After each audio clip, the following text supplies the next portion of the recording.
Là, j'ai l'honneur de vous présenter ma chère femme. Vous savez, avec tous les délégués, je les ai dit, okay, écoutez les gars, je dis quoi de vous, ok? J'ai dit, j'étais pas sûr, est-ce que vous m'envoyez votre biographie, comme ça je puisse la lire? Et ma femme a dit, babe, trouve des mots à parler pour moi. J'ai dit, mais toi aussi, il y a des délégués, donc tu dois aussi faire le travail comme chacun. Moi, je pense qu'on doit tous être responsables. Mais d'un côté, je me suis dit, qu'est-ce que je peux ajouter de ce qu'elle pourra dire? Donc voilà un peu sa biographie. Christelle a 27 ans, d'origine congolaise, elle habite en Belgique, précisément à Bruxelles. Née dans une famille chrétienne, elle a décidé d'avoir cette relation personnelle avec Jésus en 2011. Ça fait maintenant plus de 6 ans qu'elle le sert dans son église, mais elle s'est mise aussi au service d'aider les autres. Christelle est chantre et conductrice de culte au sein de l'Assemblée Les Messagers de Bruxelles.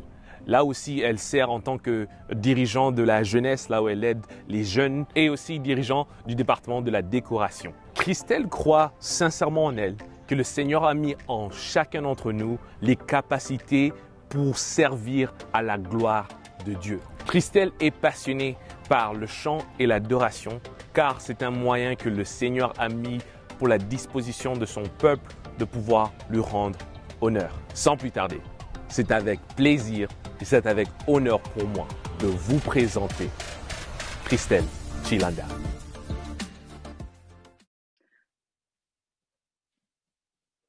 Merci beaucoup Salem, merci pour cette présentation, merci à tous de nous suivre et merci également aussi à Bénédicte qui nous a apporté un message qui m'a beaucoup édifié. De connaître l'étiquette, c'est très important. Et encore une fois, bonsoir et bienvenue à vous toutes et à tous qui sommes en train de nous suivre en direct, soit sur votre téléphone, votre ordinateur, via Facebook ou via YouTube. Vous êtes vraiment les bienvenus. Aujourd'hui, c'est notre 3e jour de notre conférence des jeunes sur la foi qui produit des fruits hors saison.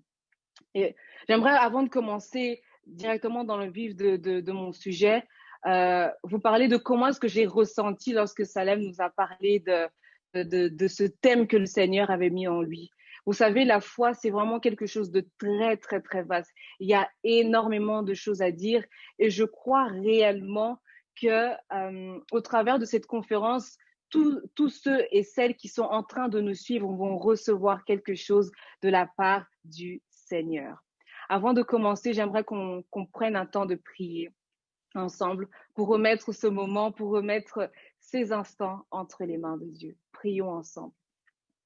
Éternel, mon Dieu, je te rends grâce et je te remercie, Seigneur, pour ces moments que tu nous permets de passer ensemble.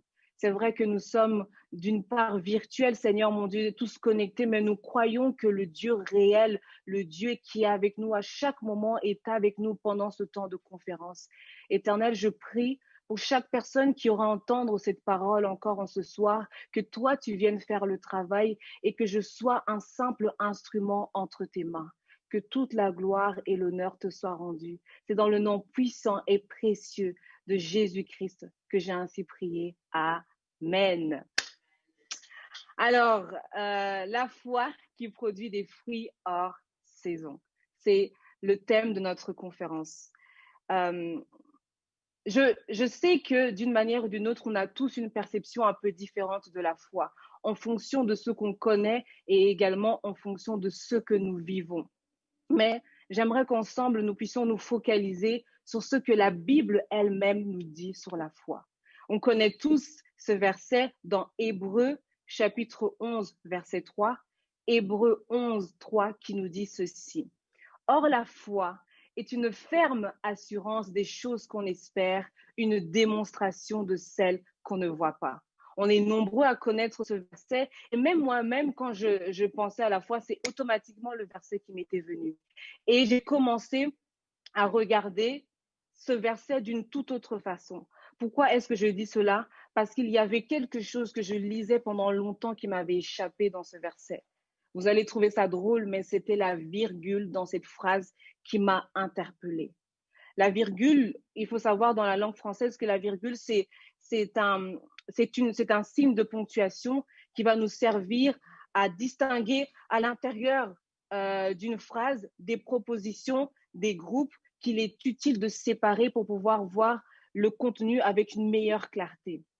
Et cette virgule-là m'a interpellée parce que j'ai compris qu'au travers de la définition que l'apôtre Paul nous donnait, il nous donnait deux choses qui définissent la foi selon lui.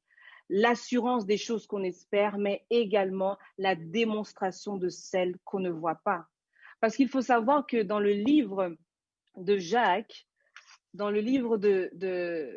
Jacques, au chapitre 2, le verset 14, on nous parle en disant ceci. Mes frères, à quoi servirait-il à un homme de dire qu'il a la foi s'il ne le démontre pas par ses actes? Une telle foi peut-il le sauver? Donc, en effet, notre foi doit aussi être démontrée par nos actes, par notre façon de dire, que notre foi ne se limite pas uniquement à ce que nous disons, des beaux discours, mais que notre foi soit réellement appuyée sur nos actes qui s'accompagnent avec ce sur quoi est-ce que nous nous appuyons. Comme je vous l'ai dit, je voudrais qu'on puisse se concentrer sur la deuxième partie de ce que l'apôtre Paul nous a donné dans Hébreux sur la définition de la foi, une démonstration de celle qu'on ne voit pas. Et j'ai voulu aller beaucoup plus loin dans ma réflexion. J'ai cherché à comprendre la définition du mot démonstration. Parce que parfois, il y a des mots, on connaît le mot, mais on ne cherche pas toujours à comprendre la signification de ce mot. Et j'ai vu dans le dictionnaire du Larousse, on nous a donné cette définition de la démonstration. Le Larousse nous a dit ceci, que la démonstration est une action de démontrer, de rendre évidente la vérité d'une loi scientifique, d'un raisonnement, d'une donnée. Donc la démonstration, c'est une action de rendre évidente. La foi que nous avons en Dieu est capable de nous aider à rendre évidentes les vérités que le Seigneur nous a données dans sa parole. C'est ça aussi la foi. Et toujours dans le Larousse, qui m'a énormément bénie, sincèrement, j'ai été bénie en regardant la définition du mot démonstration, mais j'ai vu aussi que le Larousse nous a donné 4 synonymes. Le Larousse nous a donné 4 synonymes du mot démonstration. Alors, j'ai fait un exercice que j'aimerais qu'on puisse faire tous ensemble. J'ai pris les 4 synonymes et je les ai remplacés par le mot démonstration dans le verset de Hébreux, chapitre 11, le verset 1. Le premier synonyme était manifestation. Prenons alors le mot manifestation et remplaçons-le par le mot démonstration. Le verset devient alors « Or la foi est une ferme assurance des choses qu'on espère, une manifestation de celles qu'on ne voit pas. » Je répète, « Or la foi est une ferme assurance des choses qu'on espère, une manifestation de celles qu'on ne voit pas. » Toujours dans le livre de Hébreux, le même chapitre, le verset 3, nous voyons dans la suite que la parole de Dieu nous dit que c'est par la foi que nous reconnaissons que le monde a été créé par la parole de Dieu et que le monde visible tire son origine du monde invisible. La parole de Dieu est capable d'amener à la manifestation les choses qui ne sont pas encore visibles. La foi nous aide à être de ceux qui vivent une manifestation des choses pour lesquelles tu espères, mais que tu n'as pas encore vu se réaliser. Parce que tu mets ta parole sur la parole de Dieu qui est la vérité même.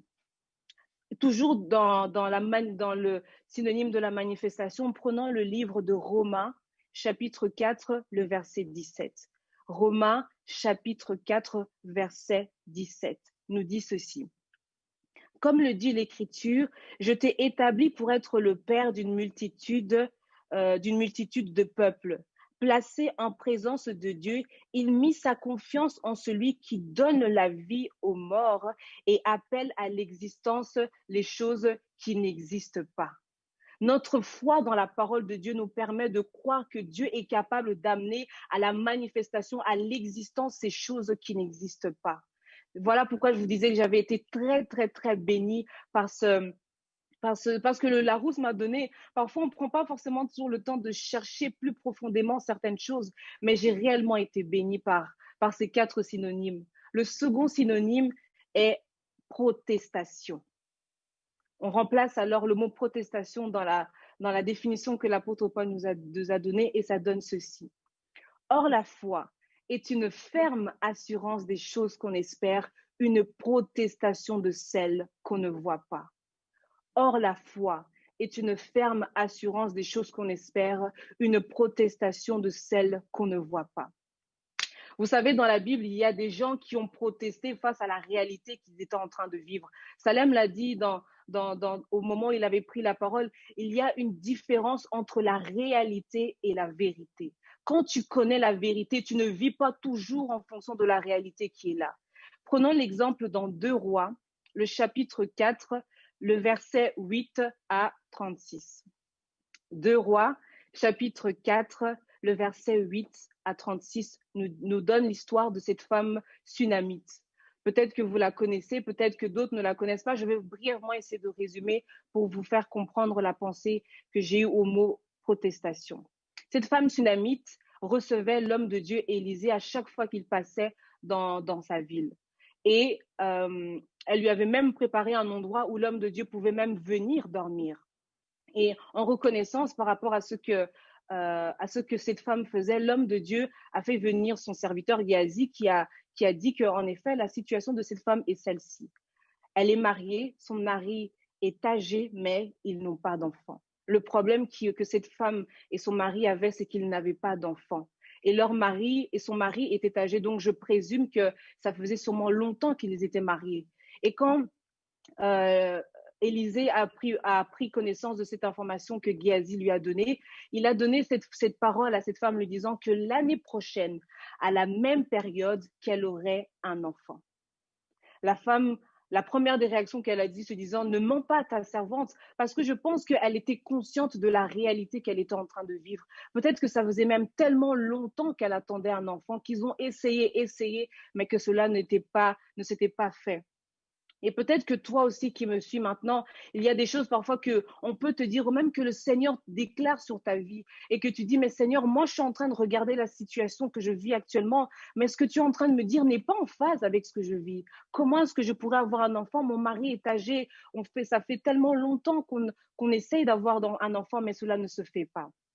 Et la bonne nouvelle, c'est que l'année d'après, 1 an après, la parole que l'homme de Dieu avait dit s'est accomplie. Cette femme-là a eu un enfant. Et les années ont passé, l'enfant a grandi. Et c'est là que je voulais maintenant qu'on prenne le temps de comprendre que la foi est réellement une protestation des choses qu'on ne voit pas. Cette femme-là, l'enfant était dans le champ avec son père et l'enfant a eu très mal à la tête. Il a eu mal à la tête et il a commencé à tousser. Le père a dit d'envoyer l'enfant auprès de sa maman. L'enfant arrivé auprès de sa mère, elle l'a pris dans ses bras et quelques heures après, l'enfant est mort. Imaginez-vous, mettez-vous dans la place de cette femme. Le Seigneur, on vous donne une promesse. L'enfant est là, vous le tenez dans vos bras et il meurt dans vos bras. Ce que j'ai beaucoup apprécié, c'était l'attitude que cette femme a eue. Elle n'a pas commencé à pleurer. Elle n'a pas commencé à s'agiter. Elle n'a pas appelé son mari. Elle n'a appelé personne. Ce qu'elle a fait, c'est qu'elle a pris l'enfant et qu'elle est partie le déposer sur le lit de l'homme de Dieu, Élisée, où il se reposait quand il venait chez elle. Elle est partie vers son mari. Elle lui a demandé une ânesse et un serviteur pour aller voir l'homme de Dieu. Son mari lui demande, mais pourquoi est-ce que tu vas aller le voir? Il n'y a pas une occasion particulière pour y aller. Et ça, c'était la protestation de cette femme. Écoutez la phrase qu'elle a dit à son mari. Elle lui a dit, tout va bien. La foi, c'est arriver à dire, je vis une situation qui est celle-ci, mais je ne veux pas me dire que non, c'est trop compliqué, comment ça se fait, mais il faut arriver à protester face à ces situations et dire que tout va bien. Et ce que cette femme a fait m'a beaucoup interpellée parce qu'elle est revenue vers celui qui lui avait dit qu'elle allait avoir un enfant. Peut-être que toi qui es en train de me suivre, le Seigneur t'a donné des promesses, il t'a fait voir des choses. Et actuellement, tu vis peut-être des moments où tu te dis, mais Seigneur, c'est pas normal que c'est toi qui me donnes cette promesse. C'est toi qui as dit que j'allais être guérie. C'est toi qui as dit que ce business était fait pour moi. C'est toi qui m'as dit que ces études sont faites pour moi. Et aujourd'hui, je suis en train de vivre un échec. Aujourd'hui, je suis en train de continuer à subsister dans cette maladie. Mais le Seigneur aimerait que par la foi que tu mets en lui, de protester contre ces réalités et de dire que tout va bien.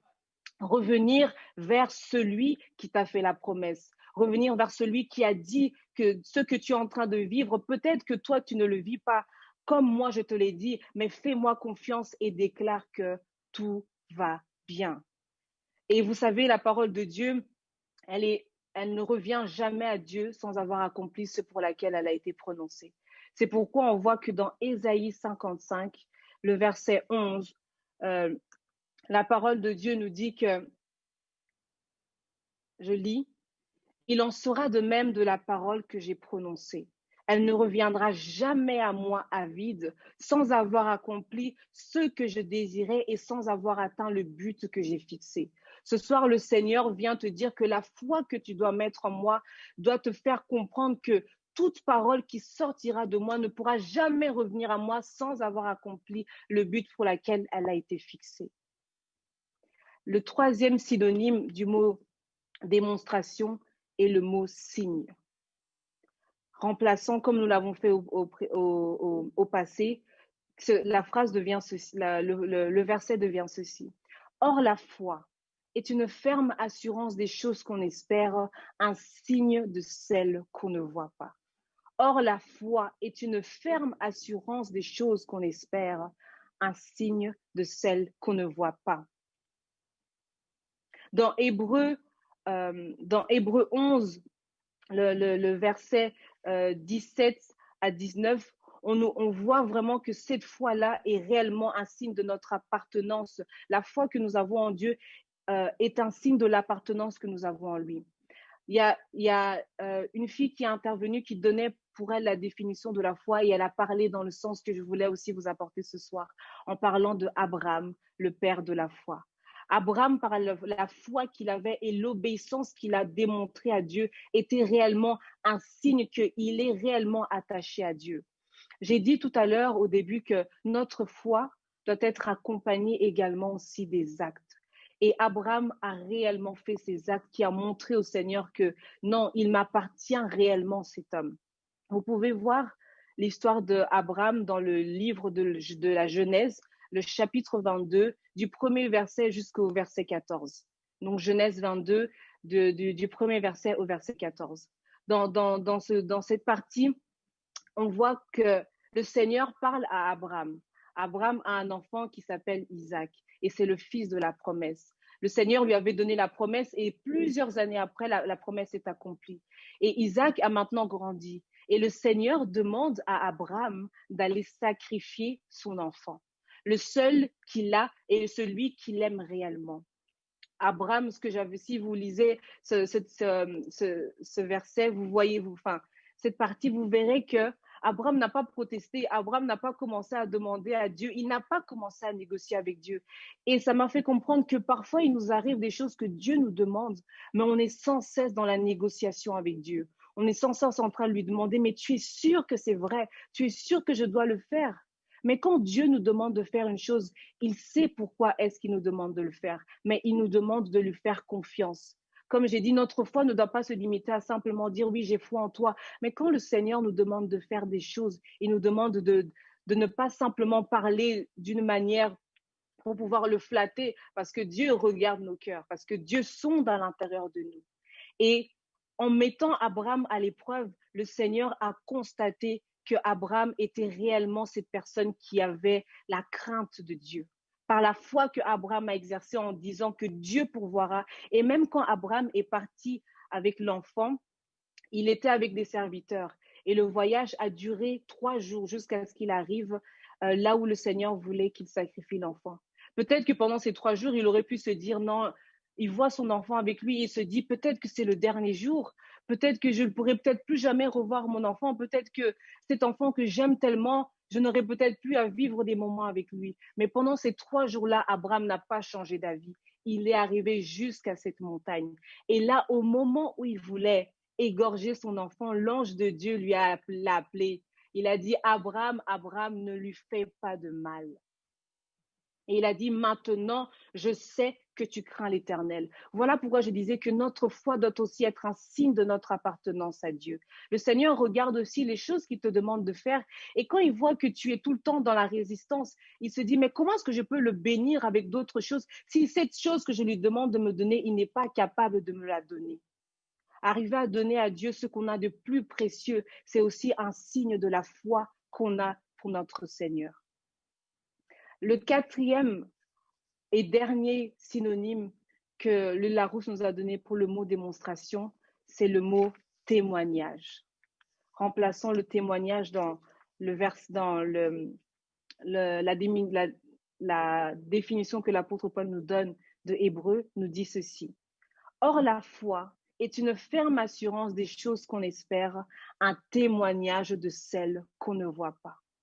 Or, la foi est une ferme assurance des choses qu'on espère, un témoignage de celles qu'on ne voit pas. Je suppose que peut-être vous qui êtes en train de me suivre, vous connaissez sûrement l'histoire de Méshach, Shadrach et Abednego, ces trois jeunes gens qui ont vécu, pour moi, un miracle tellement grand qu'aujourd'hui, ça reste toujours un témoignage de ce que Dieu est capable de faire lorsqu'on reste fidèle à notre Dieu.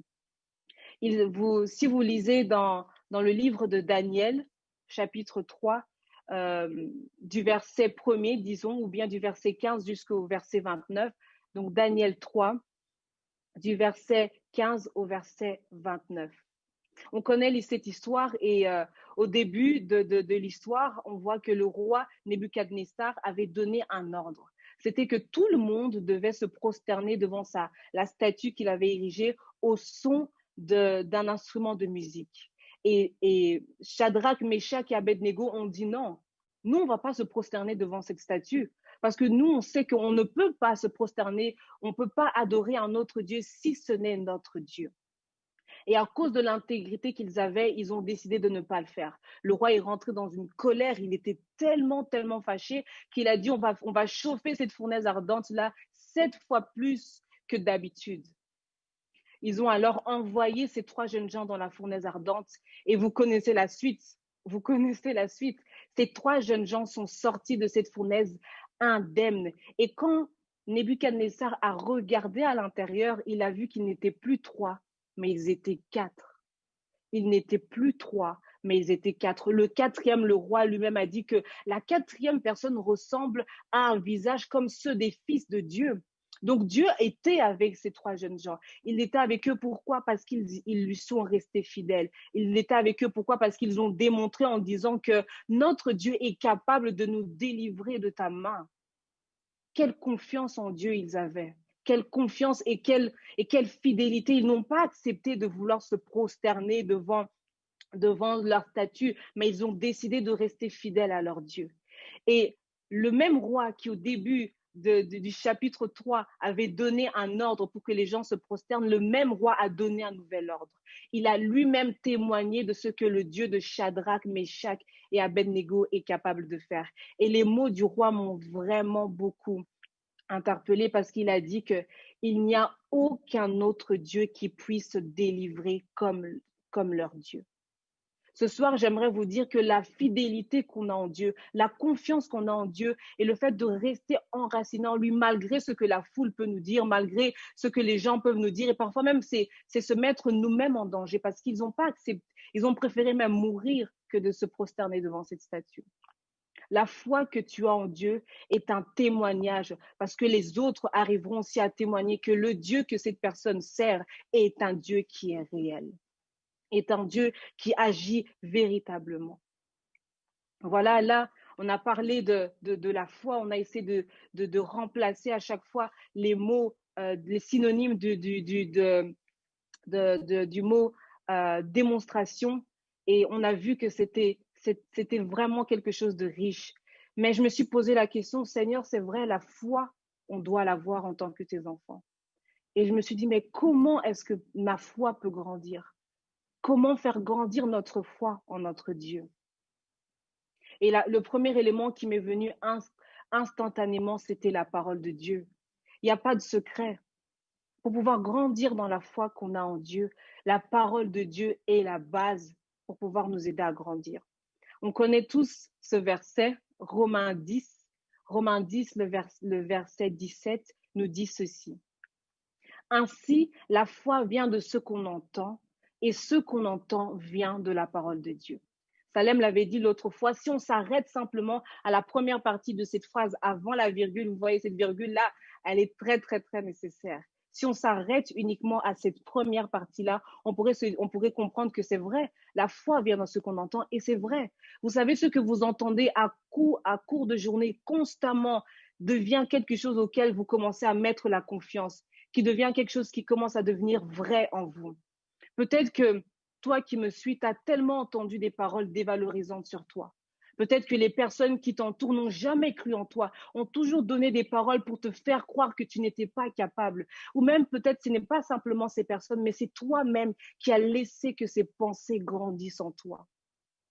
Qu'est-ce que tu laisses qui reste constamment en toi? Est-ce que c'est la parole de Dieu ou est-ce que ce sont des paroles dévalorisantes? Parce que la parole de Dieu nous dit que je te loue de ce que je suis, une créature si merveilleuse. La parole de Dieu te dit des choses te faisant comprendre que tu n'es pas n'importe qui.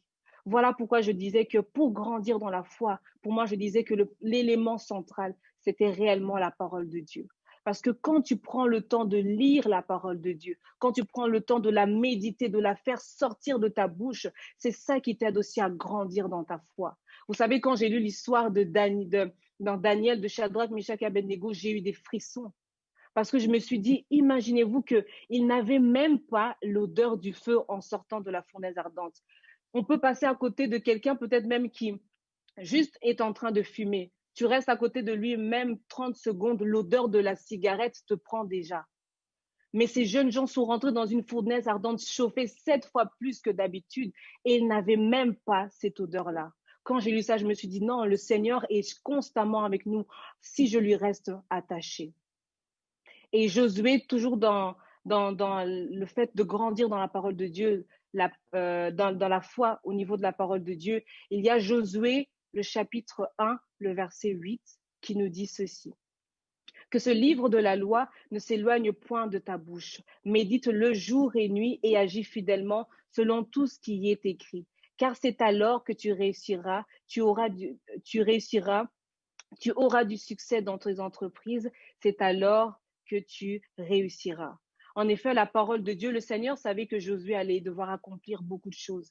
Et il lui a dit de garder la parole de Dieu parce qu'il savait que cette parole allait l'aider à agir fidèlement selon ce que le Seigneur attend de lui. C'est parce que tu gardes la parole de Dieu, que tu la médites jour et nuit, que tu pourras réussir dans ce que tu entreprends. Le deuxième élément que j'avais par rapport à pouvoir grandir dans notre foi, c'est l'attachement à Christ. L'attachement à Christ nous aide à grandir dans notre foi. Dans Jean, chapitre 15, le verset 4 à 5, Jean 15, 4 à 7, 4 à 5 nous dit ceci. « Demeurez en moi et je demeurerai en vous. Comme le sarment ne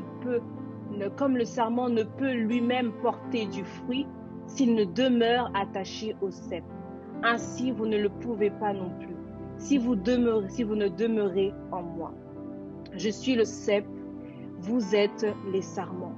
Celui qui demeure en moi et en qui je demeure porte beaucoup de fruits, car sans moi, vous ne pouvez rien faire. » Le thème de cette conférence, c'est la foi qui produit des fruits hors saison. Mais la première étape pour porter du fruit, c'est l'attachement à Christ. Le Seigneur nous dit que sans lui, on ne peut rien faire. Est-ce que nous sommes de ces personnes qui n'avons pas cet attachement réel en notre Dieu? Parce que vous savez d'être attaché à lui, de demeurer en lui est l'étape qu'il nous faut premièrement pour arriver à porter du fruit.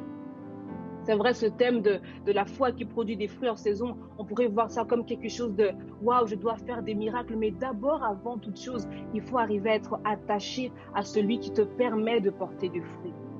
Si tu te détaches de lui, il te sera impossible de porter ses fruits. Le troisième élément, et c'est l'avant-dernier que je voulais partager avec vous sur comment faire grandir notre foi, c'est l'obéissance. Ton obéissance te permet de grandir dans ta foi. Vous savez, quand Abraham est parti sacrifier son fils selon ce que le Seigneur lui a dit, il a été obéissant.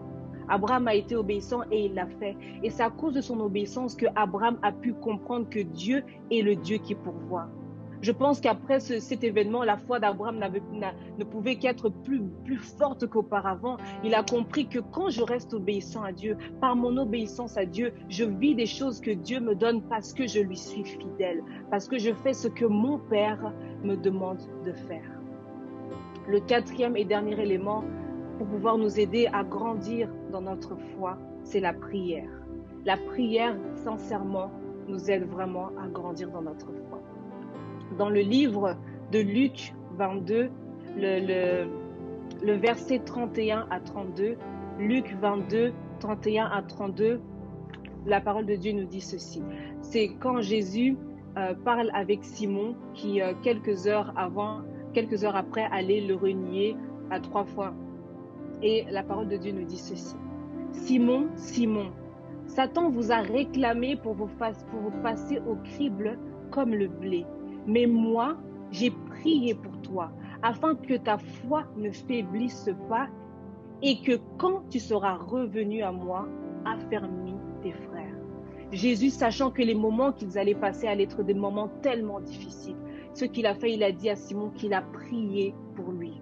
C'est vrai qu'on a des moments difficiles et parfois on oublie qu'on va vivre des moments difficiles. Le Seigneur nous aide à ne pas faiblir dans notre foi. Et ce que j'ai aimé, c'est que Jésus a parlé à Simon et lui a dit que quand tu reviendras à moi, affermis mes frères. Donc ça veut dire que tu es le canal pour pouvoir affermir les personnes qui sont autour de toi. Tu es le canal qui est capable d'affermir ta famille, d'affermir toute personne qui aura à te fréquenter parce que tu as prié que le Seigneur t'aide à affermir ta foi. Peut-être toi qui es en train de me suivre maintenant, tu te poses ces questions, tu te dis, ok, moi, j'ai pas l'impression que, en tant qu'enfant de Dieu, ma foi est réellement affermie. J'ai pas l'impression que j'ai mis ma confiance en Dieu et que peut-être que ma foi est défaillante, peut-être que ma foi n'est pas sincère. Mais ce soir, j'aimerais te rassurer que cette conférence vient à point nommé pour toi. Parce que le Seigneur, s'il a permis que tu te connectes, c'est que ce soir, il voulait que tu reçoives quelque chose de sa part. Si tu as l'impression que ta foi n'est pas ce que le Seigneur attend qu'elle soit, fais cette prière avec moi ce soir. Prie avec moi et demande au Seigneur de t'aider à pouvoir grandir dans ta foi. Prions ensemble. Éternel, mon Dieu, tu es le Dieu qui nous aide à grandir dans notre foi. Seigneur, je crois fermement que toute personne qui est en train d'entendre ce message et qui a l'impression que sa foi, Seigneur, n'est pas, Seigneur mon Dieu, assez grande, il a l'impression d'être toujours un homme incrédule, mais pourtant, Seigneur mon Dieu, il te connaît. Ce soir, je prie pour qu'une dose de foi leur soit accordée. Je prie qu'en ce soir, tu viennes déposer, Seigneur mon Dieu, une foi tellement grande qu'ils seraient capables de croire en l'impossible et qu'ils ne regarderaient pas la situation qu'ils sont en train de vivre. Je prie que la foi de mon frère et de ma sœur ce soir, Seigneur, aille dans une nouvelle dimension, qu'ils ne soient plus de ceux qui ont l'impression que je dois demander au pasteur de prier pour moi pour vivre la guérison, mais je suis moi-même capable de prier et de recevoir ma guérison parce que j'ai foi en celui qui donne la guérison. Seigneur, je prie qu'en ce soir, que notre foi, Seigneur mon Dieu, soit une foi inébranlable, capable de déplacer les montagnes, capable de protester, Seigneur, de témoigner, Seigneur, et de confesser que le Seigneur est celui qui a le dernier mot dans nos vies. Merci pour cette foi, Seigneur, que tu es en train de déposer dans nos cœurs. Merci. Merci, Jésus. La deuxième prière que j'aimerais qu'on puisse faire, c'est pour toi peut-être qui nous suit. Bénédicte a eu à faire cet appel pour les personnes qui ne connaissent pas le Seigneur. Peut-être que tu es en train de nous suivre et pour toi, tout ce qu'on raconte, c'est quelque chose de complètement nouveau. Tu ne connais pas le Seigneur, ces histoires te semblent peut-être tellement inexplicables. Tu te dis, est-ce que vraiment c'est réel? J'aimerais te dire que c'est vraiment réel. Et ce soir, si tu as l'opportunité de nous suivre, c'est que l'occasion t'est donnée de le recevoir. Celui qui fait grandir ta foi, celui qui t'aide à ne plus vivre dans des situations où tu es sans cesse en train de te lamenter, mais il vient restaurer et changer ton cœur. Alors je t'invite à faire cette prière avec moi. Toi qui veux le recevoir, toi qui veux vivre avec lui, toi qui te dis, moi aussi je veux vivre c'est ce que Christelle vient de parler, ce que Bénédicte a parlé, ce que Salem, Béret, ce que Giovanni a eu à parler depuis le premier jour de cette conférence. Le Seigneur est là et il frappe à ta porte, mais à toi d'ouvrir la porte et de le recevoir. Alors fais cette prière avec moi. Éternel mon Dieu, je prie pour mon frère et ma sœur qui ne te connaissent pas. Seigneur, ce soir, leur cœur t'est ouvert. Ce soir, Seigneur, ils veulent te recevoir en tant que leur Seigneur et leur Sauveur. Éternel grand Dieu, toi qui es le Dieu qui vient transformer nos cœurs, toi le Dieu qui vient changer nos vies, viens changer le cœur de ceux et celles qui nous suivent mais qui ne te connaissent pas. Éternel, prends la place du roi, viens régner et prends le contrôle de leur vie. Merci Seigneur mon Dieu de faire de ceux qui ont entendu ta parole et qui l'ont reçue tes enfants. Parce que ce soir, ils deviennent tes enfants en t'acceptant toi, Jésus, comme leur Seigneur et leur Sauveur. Merci de prendre la place dans leur cœur. Amen. Tu as fait ces deux prières avec moi et sois-en sûr, le Seigneur a entendu et le Seigneur exauce. Ne pense pas qu'il fallait que tu ressentes quelque chose. Non, la foi, c'est croire sans avoir vu, sans avoir senti quoi que ce soit. Alors ce soir, je vous remercie vraiment de nous avoir suivis pour ce 3e jour de la conférence. Et si vous avez vraiment besoin d'un suivi ou besoin de plus que ce que nous pouvons vous donner pendant ces 2 heures où nous sommes ensemble, n'hésitez pas à nous contacter, n'hésitez pas à prendre contact avec vous. Nous sommes là. Et pour ceux qui ont accepté Jésus comme leur Seigneur et Sauveur, bienvenue dans la famille des enfants de Dieu. Je vous souhaite à tous une très bonne soirée et que le Seigneur vous bénisse. Au revoir.